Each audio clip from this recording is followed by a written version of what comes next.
வணக்கம். Alpha mind power சேனலுக்கு உங்களை வரவேற்கிறேன். இன்றைக்கி நான் பேச போகிற விஷயம் ரித்தன்யாங்கிற பெண் தற்கொலை செய்து கொண்ட விஷயம் பற்றி. இன்றைக்கி தமிழ்நாடு முழுவதும் அதை பார்த்து வருத்தப்படாதவங்களே இல்லை அப்படின்னு கண்டிப்பாக நாம் சொல்லலாம். இந்த நேரத்தில் அந்த ரித்தன்யாவின் ஆத்மா சாந்தி அடைய வேண்டும் என்று பிரார்த்தனை செய்து கொள்கிறேன். அவருடைய குடும்பத்தினர் பெற்றோர்களுக்கும் இந்த நேரத்தில் இதை கடந்து செல்வதற்கு ஒரு மன வலிமை தர வேண்டும் என்று ஆண்டவனை வேண்டிக் கொள்கிறேன். இப்போ இவங்களுடைய இந்த தற்கொலை அப்படிங்கிறது பார்க்கும்போது ரொம்ப வேதனையாக இருந்தது. நானும் அவங்களுடைய அந்த இறப்பதற்கு முன் பதிவு செய்த ஆடியோவை கேட்கும்போதே நமக்கு தொண்டை அடைக்குது, கண்ணில் கண்ணீர் வருது. ஒரு தாய் ஸ்தானத்தில் இருந்து நம்ம கேட்டோம்னா ரொம்ப வருத்தமாக இருக்குது. இப்படி ஒரு முடிவாக இவ்வளவு நல்லா இருக்கிற ஒரு பொண்ணுக்கு அப்படின்னு ரொம்ப கஷ்டமாக இருக்குது. ஆனால் இன்றைக்கி நம்ம பார்த்தோன்னா ரித்தன்யா மாதிரி அதுக்கு கொஞ்ச நாள் முன்னே ஒரு ஸ்கூல் பையன் தற்கொலை செஞ்சுக்கிட்ட நியூஸ் வந்தது. அதுக்கு முன்னே இன்னொரு பெண் அதே மாதிரி பள்ளிக்கூடத்தில் படிக்கிற பெண் தற்கொலை செய்து கொண்ட தகவல் வந்தது. ஆனால் ரித்தன்யாவோட கேஸ் திருமணமாகி 3 மாதம் ஆகும்போதுங்கிறதுனால அது ரொம்ப அதிகமாக பேசப்படுது. அதிகமாக அது தற்கொலை அப்படிங்கிறது ரொம்ப ஃபேமஸாக பேசப்படுற ஒரு விஷயமா இருக்குது.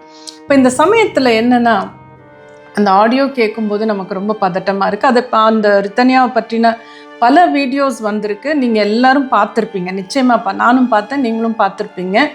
அந்த வீடியோஸ் எல்லாம் பார்க்கும்போது அவருடைய தந்தை நிறைய பேட்டி கொடுத்துருந்தார். ஒரு பேட்டி ரொம்ப பொறுமையாக ரொம்ப நேரம் ரொம்ப நிதானமாக பேசினார். நான் அதை ரொம்ப அப்ரிஷியேட் பண்ணேன். அவர் பேசும்போது ரொம்ப கஷ்டமாக இருந்தது, கேட்குறதுக்கே ரொம்ப பாவமாக எப்படி சகிச்சுக்கிறாங்க அப்படிங்கிற மாதிரி இருந்தது. ஸோ அவர் பேசும்போது என்ன சொன்னார்னா, இந்த பெண் ஒரு பிஸ்னஸ் பண்ணிகிட்டு இருந்தாங்க, அவங்க கீழே சில பேர் வேலை பார்த்துட்டு இருந்தாங்கன்னு கூட சொன்னார். ஸோ அந்த ஊடகங்களில் பார்த்ததை வச்சு தான் நான் பேசுகிறேன், நமக்கு ஃபேக்ட்ஸ் எதுவுமே தெரியாது. பட் அதை அந்த இன்டர்வியூவில் அவரே சொன்னார். ஸோ நம்ம யோசித்து பார்க்கும்போது ஒரு நல்ல படித்த பெண், அழகாக இருக்காங்க, வசதியாக இருக்காங்க. அதாவது என்னெல்லாம் தேவைன்னு நம்ம நினைக்கிறோமோ ஒரு பெண்ணுக்கு எல்லாமே இருக்குது. அதே மாதிரி ஒரு வசதியான குடும்பத்தில் தான் கல்யாணம் பண்ணி கொடுத்துருக்காங்க. எல்லாம் சரியாக இருக்கும்போது எப்படி இப்படி ஒரு முடிவுக்கு இவங்க வந்தாங்க அப்படிங்கிறது தான் மிகப்பெரிய கேள்வி மனசில் நமக்கு எழுது.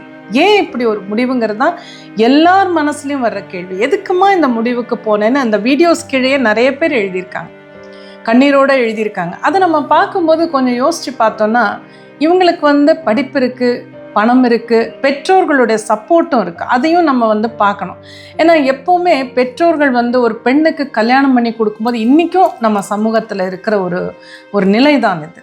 அது தவறு சொல்ல முடியாது. கல்யாணம் பண்ணி கொடுத்தாச்சுன்னா அந்த பெண் நல்லபடியாக வாழணும், திரும்ப நம்ம வீட்டுக்கு பிரச்சனையோடு வரக்கூடாதுன்னு தான் பெற்றோர்கள் நினைப்பாங்க. அதில் எந்த தவறும் இல்லை. அண்ட் நிறைய பெண்களும் பார்த்திங்கன்னா இன்றைக்கி திருமணம் ஆகும்போது திருமணம் செஞ்சுக்கிறாங்க ஆசையாக. ஆனால் அங்கே போன பிறகு அந்த ஒரு ரோல் இருக்கு இல்லையா, அந்த வீட்டை பார்த்துக்கணும், சமையல் பண்ணணும், மாமியார் மாமனாருக்கு சேவைகள் பண்ணணும், அல்லது சாப்பாடு வைக்கணும், இந்த மாதிரி நிறைய வேலைகள் இருக்கும், எந்த வீட்லேயுமே இருக்கும். அதெல்லாம் செய்யக்கூடிய மனநிலை இல்லாத சமயத்தில் அவங்களால அங்கே கண்டினியூ பண்ண முடியாமல் பெற்றோர்களிடத்தில் கம்ப்ளைண்ட் பண்ணுற நிறைய பெண்கள் நான் பார்க்குறேன். ஏன்னா நான் ஒரு 30 வருஷமாக கவுன்சிலிங் பண்ணுறதுனால இந்த மாதிரி விஷயங்கள் நிறைய அந்த ஒவ்வொரு ஸ்டேஜில் கல்யாணம் ஆன ஒரு 10-15 நாளில் பெண்கள் எப்படி இருக்காங்க, 20 வருஷம் கழித்து என்ன பேசுகிறாங்க, 10 வருஷத்தில் எப்படி இருக்காங்க, இப்படி குழந்தை பிறந்த பிறகு எப்படி பேசுகிறாங்கன்னு ஒரு ஸ்டேஜாக நான் பார்த்துருக்கேன். அப்போ இன்றைக்கி இருக்கிற காலகட்டத்தில் நிறைய பெண்கள் அந்த கல்யாணம் ஆகி போன உடனே புகுந்த வீட்டில் மனம் பதியவே முடியாத அளவுக்கு அவங்க மனசில் பிரச்சனைகள் இருக்குது. அதுவும் நம்ம பார்க்குறோம். இப்போ அந்த மாதிரி கவுன்சிலிங் வந்தாலும் நான் சொல்கிறது உண்டு, கொஞ்சம் நீங்கள் உங்கள் மனசையும் சரி பண்ணிக்கோங்க, டியூன் பண்ணிக்கோங்க, சரியாயிடும், இப்படி அட்ஜஸ்ட் பண்ணுங்கன்னு சொல்லி கொடுக்கறது உண்டு. அதே மாதிரி தான் இந்த ரித்தன்யாவுடைய பெற்றோர்களும் முதல் முறை அவங்க வீட்டுக்கு வந்தபோது சரியாக போயிடுங்கிற மாதிரி சொன்னதாக தான் அவர் பேட்டியில் சொன்னது. அதில் தப்பு எதுவுமே இல்லை. பட் அதுக்கப்புறம் இருக்க பிரச்சனைகள் அதிகமாகுது, இவங்க மறுபடியும் வீட்டுக்கு வராங்க. அப்படிங்கும்போது இதெல்லாம் நம்ம பார்க்குறோம். இந்த சினாரியோ எல்லாமே ஓகே.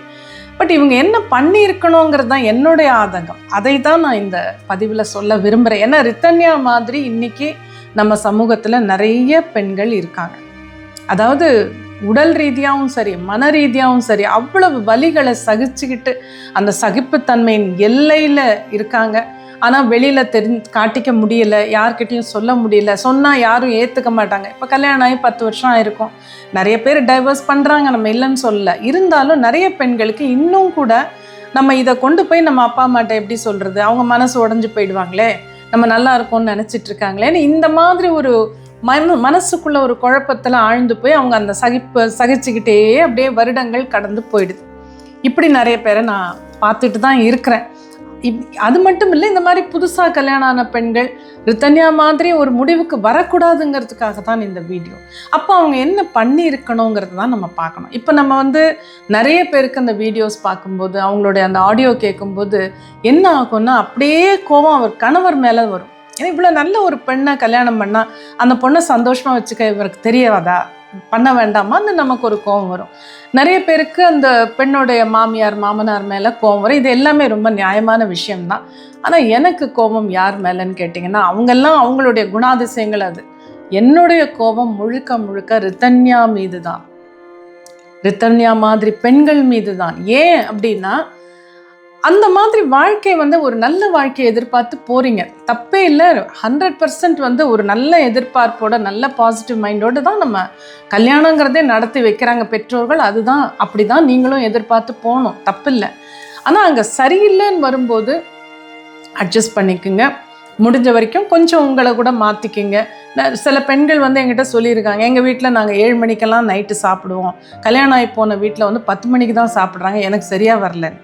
இந்த மாதிரி விஷயங்களெல்லாம் எப்படி சரி செய்து கொள்ளலாம்னு நிறைய நான் சொல்லி கொடுத்துருக்கேன். இதெல்லாம் நம்ம மாற்றிக்கலாம், நம்மளும் மாற்றிக்கலாம், அவங்களையும் மாற வைக்கலாம், எத்தனையோ பண்ணலாம், பல விதமாக அதை ஹேண்டில் பண்ணலாம். பட் இதுக்கெல்லாம் அப்பாற்பட்டு நம்மால் இங்கே இந்த வீட்டில் வாழவே முடியாதுங்கிற ஒரு சூழ்நிலை வரும்போது அந்த பெண் நிச்சயமாக என்ன செய்யணும்னா, ஒரு அட்வைஸ் கேட்கணும். ஒரு கவுன்சிலிங் அப்படிங்கிறது தேவை. இப்போ கவுன்சிலிங்னா என்ன அர்த்தம்? நிறைய பேர் நினச்சிக்கிறாங்க, கவுன்சிலிங் அப்படின்னு போனால் நான் என்ன மென்டலா, எனக்கு என்ன பைத்தியமா, நான் எதுக்கு கவுன்சிலிங் போகணுன்னு கேட்குறவங்க இன்றைக்கும் நிறைய பேர் இருக்காங்க. ஆனால் உண்மையாக நம்ம புரிஞ்சுக்கணும், கவுன்சிலிங்கிறது இன்றைக்கி தேதியில் அழகாக அது என்ன அர்த்தம்னா, இப்போ ஒரு பிரச்சனை, இப்போ இந்த ரித்தன்யா மாதிரி ஒரு பிரச்சனை வருது, நம்மளால் வாழ முடியல, ஆனால் நம்ம என்ன பண்ணலாம், இந்த திருமணத்தை விட்டு வெளியேறலாமா? அங்கே உடனே இவங்க மனசில் ஒரு குழப்பம், நான் ஒருவனுக்கு ஒருத்திங்கிற கான்செப்டில் வாழ்ந்துட்டுருக்கேன், நான் இன்னொரு கல்யாணம் பண்ணிக்க மாட்டேன். சரி, அந்த இடத்துல யாராவது அந்த ரித்தன்யாவுக்கு எடுத்து சொல்லணும், நீ இன்னொரு கல்யாணம் பண்ணிக்கிறத பற்றி இப்போ பேசவே வேண்டாம். இப்போ நீ பேச வேண்டியது, இந்த கல்யாணத்தை என்ன பண்ண போகிற, இந்த ஒருத்தனோட உன்னால் வாழ முடியுமா முடியாதா? அந்த முடிவை நீ எடுத்தனா எந்த முடிவாக இருந்தாலும் நம்ம நிறைவேற்றி கொள்ள முடியும், வழிகள் இருக்குது. என்னோட கவுன்சிலிங்கில் நான் பார்த்துருக்கேன். சில சமயம் இதே மாதிரி பெண்கள் திருமணத்தில் பிரச்சனைன்னு சொல்லும்போது முடிவெடுப்பது அவங்க தான் எடுக்கணும். இங்கே என்னால் தொடர்ந்து வாழ முடியுமா முடியாதாங்கிற முடிவை அந்த பெண் தான் எடுக்கணும். அந்த முடிவை அவங்களுக்காக நம்ம எடுக்கிறது சரியாக இருக்காது. ஏன்னா சூழ்நிலை புரிஞ்சு அவங்க தான் வாழணும். அதனால் நான் அதுக்கு அவங்கள என்கரேஜ் பண்ணுவேன், நீ ஃபஸ்ட்டு டிசைட் பண்ணுமா, உனக்கு அங்கே கண்டினியூ பண்ணணுமா வேண்டாமா. ஏன்னா நமக்கு ஓரளவு பேசும்போது புரிஞ்சிடும், இவங்களா குறை சொல்கிறாங்களா இல்லை உண்மையாக குறை இருக்காங்கிறது புரிஞ்சிடும், பிரச்சனை இருக்காங்கிறது புரிஞ்சிடும். நீ வாழணும், எப்படியாவது சரி பண்ணணும்னு நினச்சா அதுக்கு என்ன பண்ணணுங்கிறத நான் சொல்லித்தரேன். உன்னோட மைண்டை எப்படி மாற்றிக்கணும், அவங்கக்கிட்ட எப்படி நடந்துக்கணும், இதெல்லாமே என்னால் சொல்லி கொடுக்க முடியும். நிறைய பேருக்கு சொல்லியிருக்கேன். எத்தனையோ பேர் இன்றைக்கி சொல்லுவாங்க, அன்றைக்கி உங்களை நான் பார்க்கலன்னா என் திருமணம் எப்போ முடிஞ்சு போயிருக்கும், இன்றைக்கி நல்லபடியாக வாழ்ந்துட்டுருக்கேன்னு சொல்கிறவங்க இருக்காங்க. அது ஒரு பக்கம். அதே சமயம் இந்த வாழ்க்கையை முடியவே முடியாதுங்கிற முடிவுக்கு அந்த பெண் வந்தாலும் நான் என்ன சொல்வேன், சரி நீ முடிவு எடுத்துட்டல, இப்போ எப்படி அதுலேருந்து வெளியே வரணும், என்ன பண்ணணும், அதை உனக்கு சொல்லித்தரேன். அதாவது நம்ம லீகல் அட்வைஸ்லாம் கொடுக்க போகிறதில்ல, மனதை எப்படி சரி பண்ணிக்கணும், மனதை எப்படி ஒரு தைரியத்தோடு கொண்டு போகணும். அந்த தைரியம் தான் இந்த பெண்ணுக்கு இல்லை. பண வசதி இருக்குது, படிப்பு இருக்குது, எல்லாம் இருக்குது, அப்பா அம்மா இருக்காங்க, எல்லா விதமான பக்கபலமும் இருந்தாலும் எம்பவர்மெண்ட்டுங்கிறது இல்லை. அதுதானே பெரிய பிரச்சனை. எம்பவர்மெண்ட்டுங்கிறது என்னன்னா, எல்லாம் சரியாக போயிட்டு இருக்கும்போது நான் பிரமாதமாக இருப்பேங்கிறது எம்பவர்மெண்ட் இல்லை.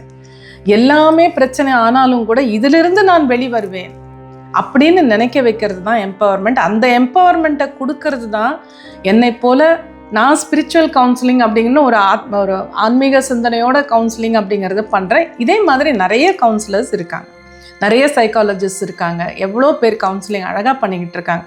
யாராவது ஒருத்தரை அணுகலாம். ஆன்லைனில் தான் நான் பண்ணிக்கிட்டு இருக்கேன். எத்தனையோ பேரோட பிரச்சனைகளை நம்ம கேட்குறோம்.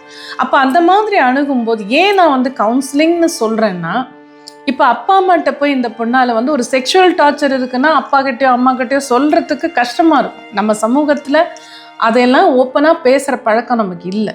நம்ம அதை வளர்க்கலை. நம்ம பிள்ளைங்களுக்கும் அந்த மாதிரி நம்ம சொல்லி கொடுக்கறது இல்லை. எவ்வளவோ இன்றைக்கி காலம் மாறி இருந்தாலும் அந்த நிலைக்கு நம்ம வந்துட்டோன்னு கண்டிப்பாக சொல்ல முடியாது. ஸோ அந்த டார்ச்சரெல்லாம் இந்த பெண்ணால் வந்து அப்பா கிட்டேயோ அம்மா கிட்டேயோ இல்லை கூட பிறந்தவங்க கிட்ட கூட சொல்ல முடியாது. அதே சமயம் பார்த்தீங்கன்னா இப்போ ஃப்ரெண்ட்ஸ் கிட்ட போய் சொன்னாங்கன்னு வச்சுக்கோங்க, அதில் என்ன பிரச்சனைனா, இப்போ ஃப்ரெண்ட்ஸுங்கிறது இவங்க வயசில் இருக்கிறவங்க தான் இருப்பாங்க. ஸோ அவங்க புரிஞ்சுக்கிற விதம், இவங்களுக்கு அட்வைஸ் பண்ணுற விதம், இதிலெல்லாம் நிறைய தவறுகள் வரத்துக்கு வாய்ப்பு இருக்குது. ஏன்னா அவங்களுடைய எக்ஸ்பீரியன்ஸை வச்சு தான் பேசுவாங்க. அது அப்படி ஆகிடும். இப்போ மற்றபடி வேறு சொந்தக்காரங்க ரிலேட்டிவ்ஸ் கிட்ட போய் பேசும்போது பேச முடியாது.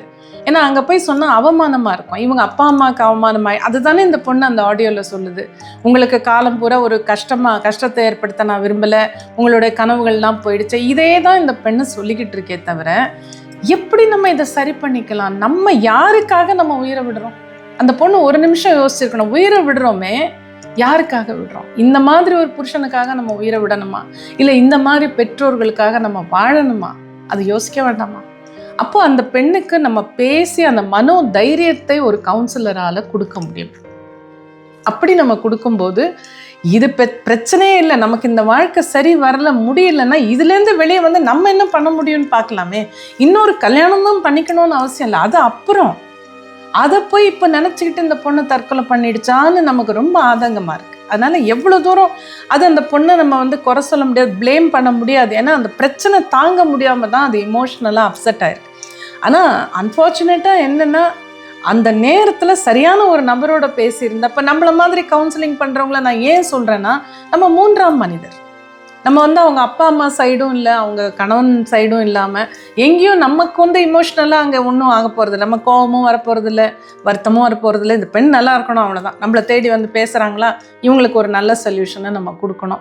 ஒரு மன தெளிவை தான் நம்ம கொடுக்குறோம். இப்போ யாருடைய வாழ்க்கையில் இருக்கிற பிரச்சனையும் ஒரு கவுன்சிலிங் பண்ணுறவங்க அவங்க வந்து தீர்க்க போகிறதில்ல, ஒரு ஆலோசனை தான் நம்ம சொல்கிறோம். மனதை தெளிவுபடுத்துகிறோம், யோசிக்க வைக்கிறோம். உன்னோட பிரச்சனை இப்படி யோசிமா, இந்த முடிவு எடுத்தேன்னா இதில் நல்லது இது இருக்குது, கெட்டது இது இருக்குது. இப்போ ரெண்டாவது விதமான முடிவு எடுத்தேன்னா அதில் நல்லது இது இருக்குது, கெட்டது இருக்குது. ஸோ பாசிட்டிவ் இது, நெகட்டிவ் இது.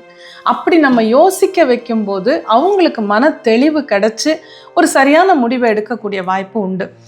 ஆரம்ப காலத்துலேருந்து இந்த வகுப்பு ஆல்ஃபா மைண்ட் பவர், ஆல்ஃபா தியானம் வகுப்பு 25 வருஷமாக நான் நடத்திட்டு இருக்கேன்.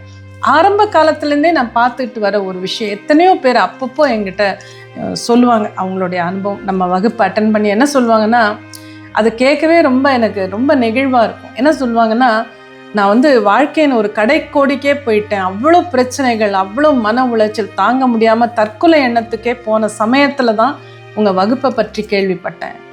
சரி, இது லாஸ்ட்டாக இது என்னன்னு பார்த்துருவோம், அதுக்கப்புறம் நம்ம பார்க்கலான்னு வகுப்பை அட்டன் பண்ணி முடிக்கும்போது, அந்த ஒரு நாள் வகுப்பு முடியும் போதே சாயந்தரம் எனக்கு வந்து நம்ம எதுக்கு தற்கொலை பண்ணிக்கணும், எதுவாக இருந்தாலும் சமாளிக்கலாங்கிற அளவுக்கு மைண்ட் மாறி போச்சுமாங்க. இதுதான் எம்பவர்மெண்ட், இதுதான் ஒரு மனோ வலிமை. அந்த மைண்ட் பவரை அதிகம் படுத்திட்டோம்னா இந்த மாதிரி ஒரு முடிவுக்கு யாரும் வரமாட்டார். ரிதன்யா மட்டும் இல்லை, அதுக்கு முன்னாடி நான் சொன்னேனே, இன்னொரு பையன் தற்கொலை பண்ணிக்கிட்டது, இன்னொரு பொண்ணு தற்கொலை, எத்தனையோ தற்கொலைகள் நடந்துக்கிட்டே இருக்கு. அது எல்லாமே ஏன்னா அந்த நிமிடத்தில் இந்த வாழ்க்கையினால் வாழ முடியாதுங்கிற ஒரு முடிவுக்கு அவங்க வராங்க. ஆனால் எதுவாக இருந்தாலும் வாழ முடியும், வாழ நினைத்தால் வாழலாம், வழியா இல்லை பூமியில், நம்ம கேட்டிருக்கோம் இல்லையா? அதனால் ரிதன்யா மாதிரி பெண்கள் இருந்தால் யோசிச்சு பாருங்க. வாழ முடியல வாழ்க்கைன்னா அதுக்கு எப்படியாவது வெளியே வர முடியும், எப்படியாவது நம்ம வாழ முடியுங்கிறது நீங்கள் நம்புங்க. வழிகள் இருக்குது. யார்கிட்டையாவது கவுன்சிலிங் எடுத்துக்குங்க. ஒரு ஆலோசனை கேட்டிங்கன்னா ஒரு மூன்றாம் மனிதர் சொல்லும்போது நிச்சயமாக உங்களுக்கு வந்து எந்த பாரபட்சமும் இல்லாமல் நீங்கள் நல்லா இருக்கணுங்கிற ஒரே கருத்தில் சொல்லக்கூடிய வாய்ப்பு இருக்குது. அதை வச்சு நீங்கள் வந்து உங்கள் மைண்டை கொஞ்சம் சரி பண்ணிக்கிட்டு உங்கள் வாழ்க்கையை நீங்கள் சரி பண்ணிக்கலாம். எல்லாத்துக்கும் வழி இருக்குங்க. வழி இல்லாத சுச்சுவேஷன்லாம் எதுவுமே கிடையாது. அது நீங்கள் நினச்சிக்கிறது தான். கண்டிப்பாக வெளியே வர முடியும். கண்டிப்பாக இன்றைக்கு இருக்கிற இந்த உலகத்தில் எல்லாருக்கும் வாய்ப்புகள் இருக்குது, எல்லாருக்கும் நல்ல வாழ்க்கை இருக்குதுன்னு சொல்லி இதை நான் முடிச்சுக்கிறேன். ரிதன்யாவின் ஆத்மா சாந்தி அடை.